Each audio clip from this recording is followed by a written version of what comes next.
And here I was thinking Pixar was just gonna give up after Elemental. Wouldn't blame them. So if you didn't know, it happened like literally an hour ago. The trailer for their newest attempt at revitalizing their brand just dropped. A teaser for a theatrical release titled Elio. I have no recollection of an announcement for this. Guess that just, happened. But even though I didn't have faith in Elemental, and I still don't, kind of forget, hasn't come out yet, I'm gonna end up seeing it Friday, probably. I'm willing to go into this trailer reaction with a bit more of a positive attitude. I recognize that I've been dogging on Elemental a lot in the last few videos. It's not like I want it to fail, you know? I want it to be good, but I just really hate when things are so by the books generic. But you know, you've pulled it off before, Pixar. I know you can make great stuff. Let's see if Elemental and Lightyear were just flukes, and if you can do it again.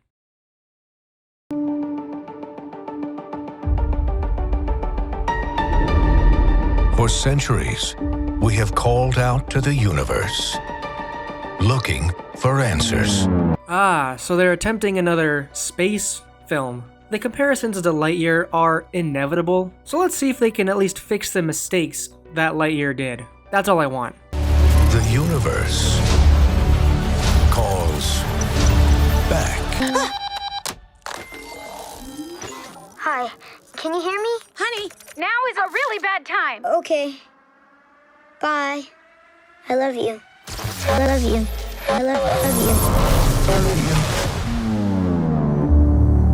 you. So already you can tell they're not exactly going for hyper-realism anymore, and honestly I'm on board with that. As someone who loves animation, I can kind of concede to things looking not as realistic as possible, because when it looks realistic, it looks good, but it doesn't necessarily add anything to the story. This isn't because they're trying to be more stylized, oh no, it's because they're losing money hand over fist with Disney+. They are making these on a budget. They're not hiding it. As long as we get a more well-written story, I'm all for it. I've said it before and I'll say it again. I don't give two shits about how good your animation looks. How good is your story? That's what matters. I'm sort of confused by this frozen water environment that we're in. I think that in this shot, Elio here is stranded, and the tide is coming in, and he's like calling his mom for help. Then the aliens kind of stop time so they can abduct him. Or this could be an entirely new location. It's a minor detail.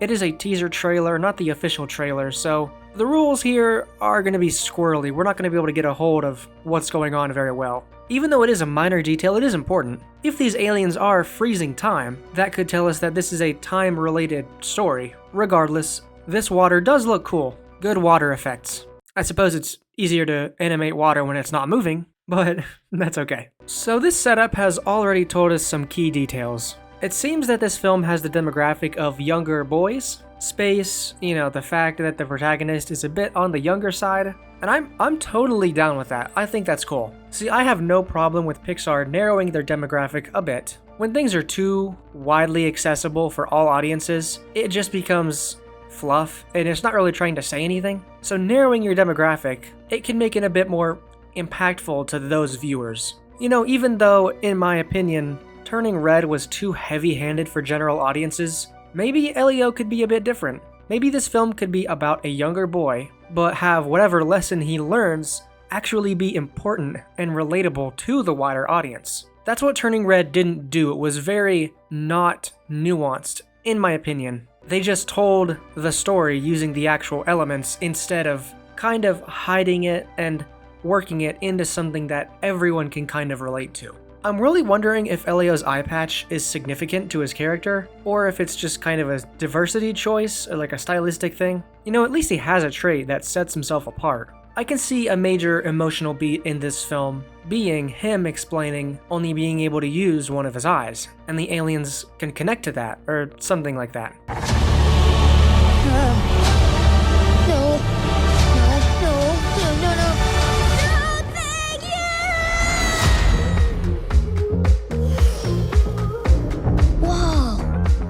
State the name of your homeworld. Okay, now you've hooked me. You've already taken a step that Lightyear didn't. You made a movie about space that actually takes place in space. Congratulations. Round of applause. You did the impossible. This won't be a terrestrial adventure is what I'm saying. There's some cool design stuff in here, but hear me out on this. A good design does not a good movie make. It might fall into strange world territory where the whole movie is just predicated on, ooh, look what we can animate, isn't this wacky? A good movie looks interesting, but a great movie can weave its setting with its story and not just have it kind of be cutesy and random. Give us a reason this central bubble looks the way it is. The reason the portals in the new Spider-Verse film are hexagons is because there's 6 sides, like the 6 legs of a spider. Does a spider have 6 legs?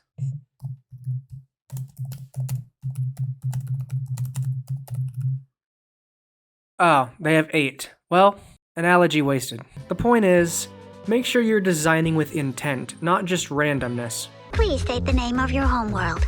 Earth? Welcome, leader of Earth.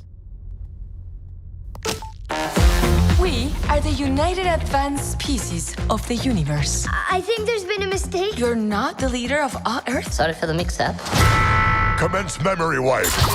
Anyone else getting Lilo and Stitch vibes from this guy? I don't know what it is. It feels like Disney just pulled some designs from the early 2000s. And even though I'm getting the vibe that this film is going to be for younger audiences below my demographic, I'm still vibing with it. At least it looks interesting. No, wait! I am the leader of Earth. Is that a Combine advisor? Damn, I guess this movie will be darker than we thought. Dad!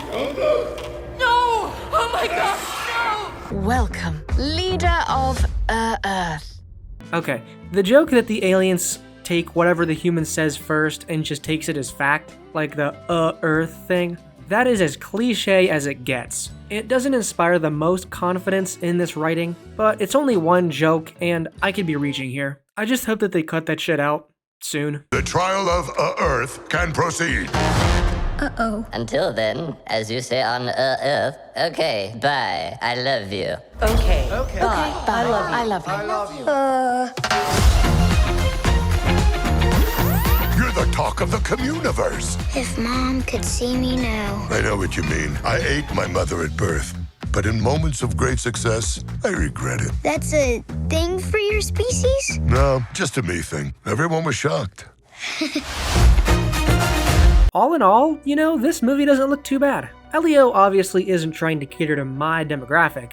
There's no YA audience, but that's okay. Guys, maybe this movie just isn't really for us, and that's fine. But I do still want to give my thoughts on this. Because when I first saw the first teaser for Elemental, I felt so deep in cliche territory that I just wanted to stop existing. You know, when you're watching something with your family in the movie theater and you can't look at the screen because you're cringing. I promise, family, even though I like animated stuff doesn't mean I like this crap. You know, I'm not getting those vibes from this. Sure, the jokes aren't really landing, but it's a film that isn't being completely sold on a first grader idea. Now, what do I mean by that? I'm talking about the tried and true Pixar formula of what if we used insert noun here for our characters? I might get some heat for this, but this is just my opinion. When you have a film that is based entirely on a gimmick, like the characters are based on a gimmick, like the characters are based on a singular thing or idea, it can make for some cool world building, but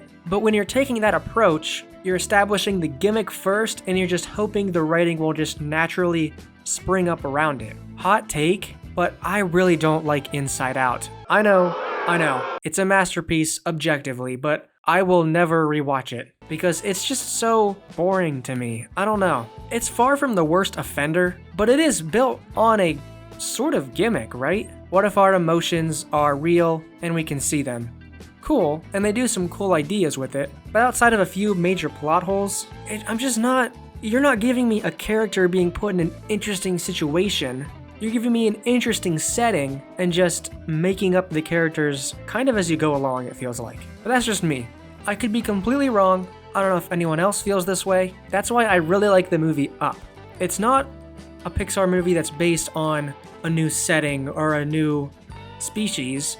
It's just humans doing an interesting adventure story. There's no theme. It's just a good, well-written drama. I don't know. What's the theme for Up? Old people? You know, I want to see characters going through unique situations. You don't have to necessarily create an entirely new plane of existence built on flimsy rules and bad puns. Fire town, water, city, it's like, come on. Marco and Polo are your two water kids. Oh, how relatable is that? If the writing for Elio is at least a little complex and they're trying to tell a unique story, then it will hit harder than a film with extensive world building and nothing new to say. Spider-Verse had great world building, but it also had something original to say, something important about Miles and his relationship to his parents and their expectations, and to Gwen, and to the Spider Society. Other than the fact that I'm sick of the one-word titles for these things, I think Elio could finally be a good Pixar film because it's one that doesn't necessarily have to match the older Pixar model of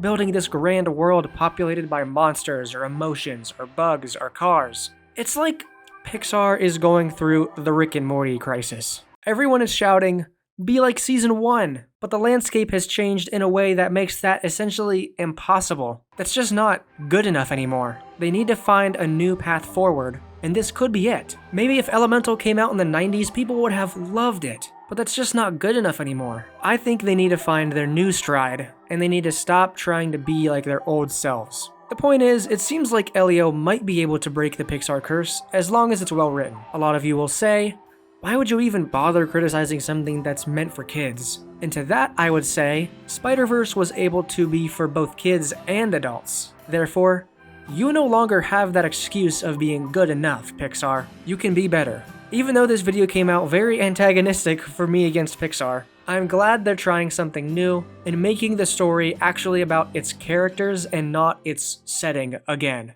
Those were my thoughts on the trailer for Elio and what Pixar can do to maybe get themselves back in shape. Maybe you disagree with everything I said in this video, that's fine. I want to hear your comments on it. With my critiques and your constructive criticism, we can all work together to create an animation landscape that we can fall in love with all over again. And Elio might be the start. We'll see. So those were my thoughts on this new trailer. If you want to be a part of the conversation about this trailer, join the Discord. We're definitely going to talk about it. And you can also go there to see the full body drawing for this outfit. I'm on YouTube and Discord, so if you could subscribe and like the video, therefore I get more views in the algorithm, I would really appreciate it. And I love you all. I did not mean for this video to come off this antagonistic. What can I say? Once Elemental comes into theaters and I review it, and it's gone from my memory after like an hour, then everything will be okay. So I apologize for the negativity in this one. I swear my videos are usually more positive than this, but I love you all. Thanks for watching, and I'll see you in the next video.